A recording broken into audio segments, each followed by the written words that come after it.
Good morning, folks. My name is Clarke Hagan, lecturer up in IT Sligo, but also a PhD student up in Queens. So this is taken from the preliminary research for the PhD. So this paper is whole life cycle costs during the design phase of a construction project. So just a presentation overview. So introduction, background to the research. We'll have a look at development of whole life costing, costs incurred, definitions, time frame of whole life costing, calculations and cost data, their use, brief look at the methodology used for the research, have a look at the advantages and disadvantages identified, and again these broke down into three common areas: economic, sustainability and corporate. So then we'll have a look at the main findings. So the research title for the PhD is Early Implementation of BIM in Architectural Firms to Promote Whole Life Costing and Lean Construction. So the paper presented is based on the preliminary research carried out. So the research aim is to explore the interoperability between BIM and other processes such as whole life costing and lean construction, and looking at any effect then that they may have on the wider built environment and on sustainable construction. So the aim of this paper then was to examine life cycle costs and whole life costing, their advantages and disadvantages to the introduction and use against the benefits or advantages that could be derived from their use. So development of whole life and life cycle cost. As far back as 1962, in a House of Commons report, the Banwell report, Sir Harold Emerson said that no other industry is the responsibility for design so far removed from the responsibility for production. This then was followed, as we know, by Latham and then Hagan reports. And again, a lot of similar things were highlighted. So initiatives did encourage some form of change. So one result has been the transfer of selecting projects on the basis of the lowest capital cost, the cost of a project over its lifespan from inception to demolition. So it's to encourage a determined move to stop accepting projects based on purely on lowest capital costs. So many costs are incurred over a building, and a lot of them are cyclic or periodical: maintenance costs, utilities, those kind of things. So the life cycle costs then are all the costs for that building from its inception until the day it's demolished. Therefore, we include costs in use. So those costs in use can be defined as costs incurred in owning, occupying a building or any other facility, whether paid for by the owner or occupier. So therefore represent the running costs plus the initial cost of the site, construction costs and associated fees. So a few definitions, we'll not go through them all because obviously we're started a bit later, we'll catch up in time. But life cycle cost, cost of an asset or its parts through its life cycle whilst fulfilling performance requirements. Then life cycle costing is the methodology used to work those out. Whole life costs are all significant and relevant initial and future costs and benefits of an asset throughout its life cycle whilst fulfilling the performance requirements. And then whole life costing is just a methodology to work those out. So using this, we can say whole life costing is everything from start to finish, whereas life cycle costing is just through the construction phase and through its occupancy and operation. Now that's a nice wee diagram there to highlight the difference between them. So looking at the time frame, Flanagan et al. Said there was two different time periods. First of which was the buildings, based on the building systems or its occupants, but generally have a look at an analysis period of 25 years. Majesty's Treasury, the Green Book suggests 15 to 25 years as a typical study period, but they do give other periods and discount rates for different buildings and longer periods. So Say a long-term project, or such as an infrastructure or a prestige building, you should look up to a period up to 301 years. Kelly and Hunter, a whole life cost calculation should not extend beyond 30 years. Generally, it's the 25-year mark, 25 to 30 years that are used. So, different techniques and formula used in calculating these.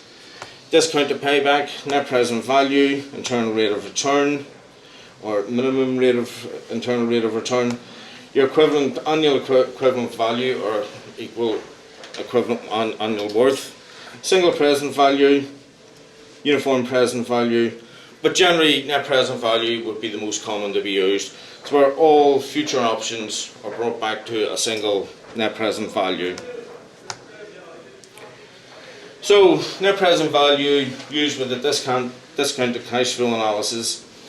It gives a detailed examination of the effects of the cash flow over time, calculates those at a current value at a given discounted rate.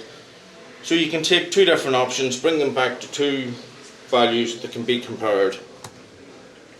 So each cash inflow and outflow is discounted back to its present value. So you use a discounted rate, and again you can get those from the Green Book. So we end up with a formula that looks like that, where you have your cash coming in, your cash going out, and your period of time.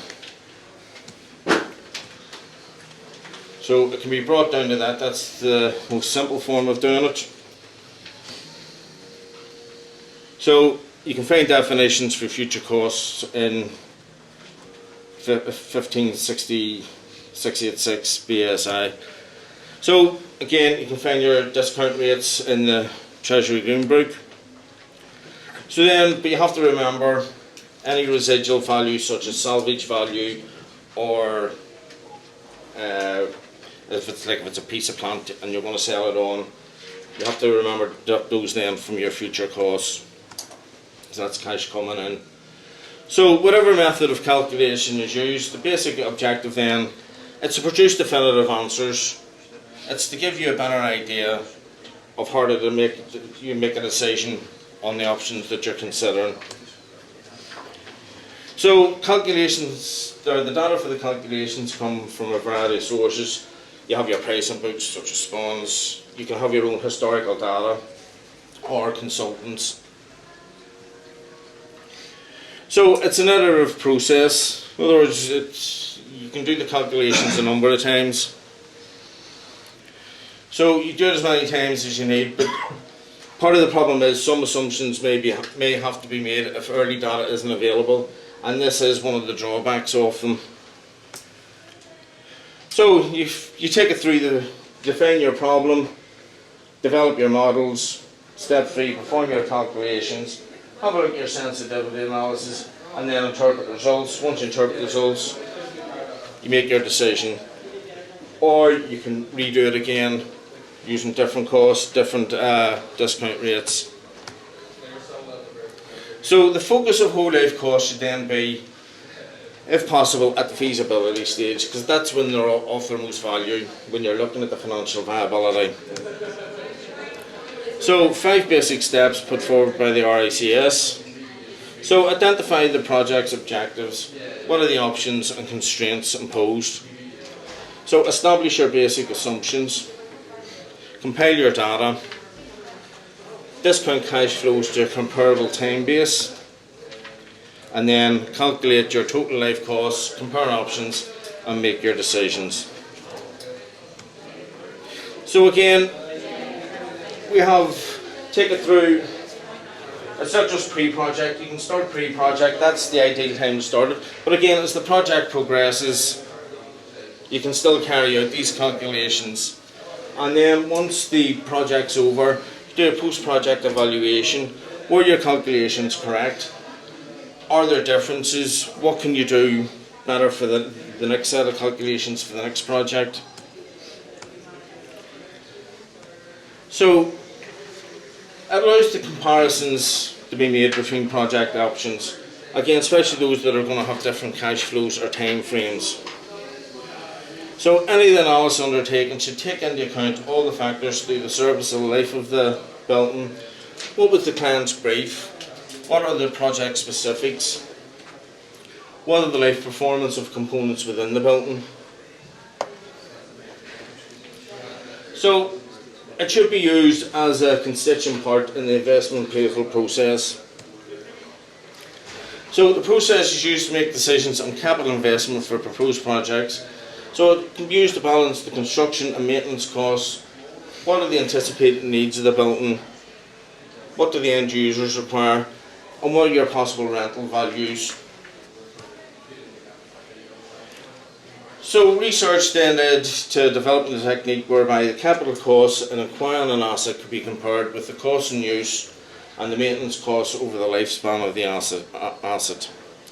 So it could lead to a decision to increase capital costs in order to reduce running costs in the future. So this would then lead to a lowering of the overall life cycle costs. So you spend more at the start to save the money over a longer period of time. So it should be used in the evaluation of various design options. Look to see where financial gains could be made. Have a look at the economic impact of the various designs throughout the life of the project. So we've pretty much all seen this at some stage, the McLeamy model, where we use BIM to shift the design phase to a time when it's easier to control costs. But by introducing better cost control through the introduction of whole life and life cycle costs, the aim would then be to move it even further, where your ability to control costs is even greater. So we need an integrated methodology to design construction, operation, maintenance. We need to have a look at design quality, sustainability, buildability. How can they be used to reduce waste, reduce maintenance needs, and consequently reduce whole life costs. Again, we can take it through the whole construction phase. Have a look at what the client's requirements are. Compare your design options and then carry out an economic assessment. But I would actually say it'd be better to move this economic assessment to here when you're comparing your design options. So during construction, obviously you can see the greatest benefits in the design phase, but we can still use them during the construction phase. So obviously the method of construction can have an influence on expenditure, your cash flow and project time. So it can be brought in when you consider buildability, how you can construct a building more efficiently, and if you can do that, that has implications on time and cost. So they've been used to determine the most cost-effective acquisition of plant. Also determine then, is it cheaper for you to buy the plant or hire the plant or lease the plant. So construction managers, project managers should have an input where they could identify any life cycle cost and issues which could have repercussions on the manufacture or construction. So they can also be used in the management of risk. So they can give you a better idea of how to better protect your investment. So it looks at all the costs, brings it back to a net present value, makes it easier to compare and evaluate different buildings and designs. So the research carried out for this paper started off in-depth literature review, some semi-structured interviews and a large focus group. So these results were taken and put into a software package called Decision Explorer, where it produced a cognitive map. Then we looked at domain and central analysis. We then looked at the advantages, and again these were grouped. We had general advantages, then we had economic, sustainability and corporate advantages. As you can see, there were many advantages identified through the use of these. But also, alas, like everything, there's always disadvantages. But as we can see, advantages far outweigh disadvantages. Sorry, I just need to go through. So, largest group, economic is the largest group identified. So obviously they'll have an effect on cost savings, can influence expenditure, your cash flow and your project time. So the use of whole life costs and and life cycle costs within construction can impact upon your project costs, can help establish your most effective procurement method. So within sustainability, it's an important procurement tool. So it can help you procure sustainable methods and elements. So used in conjunction with energy analysis, you can have a look at those technologies which will reduce costs over a lifespan. So it can help reduce our reliance on non-renewables. So they've also demonstrated themselves to be useful tools in the appraisal of procurement and design of sustainable buildings. Of course, some corporate advantages. Any economic advantage to a company feeds back to a corporate level, so they can be classed as corporate advantages. Sorry, I'm getting the nod to wrap it up. So, things like sustainability, corporate image, corporate social responsibility are improved through the use of these methodologies. So the main findings, too quick there. So the current economic has increased emphasis on cost reduction, but we need an attitude change towards whole life costs and life cycle costs within the construction industry. Industry needs to be convinced of their long-term benefits, as opposed to they are complicated to do, but their benefits far outweigh that. So complicated models and calculations are a deterrent for use. So we need a standardised cost model. So they have all these benefits, but we need to promote them better. So we need an attitude change, we need a standardised model, and we need future research and better promotion. Thank you very much. Sorry, it was a brief run through there.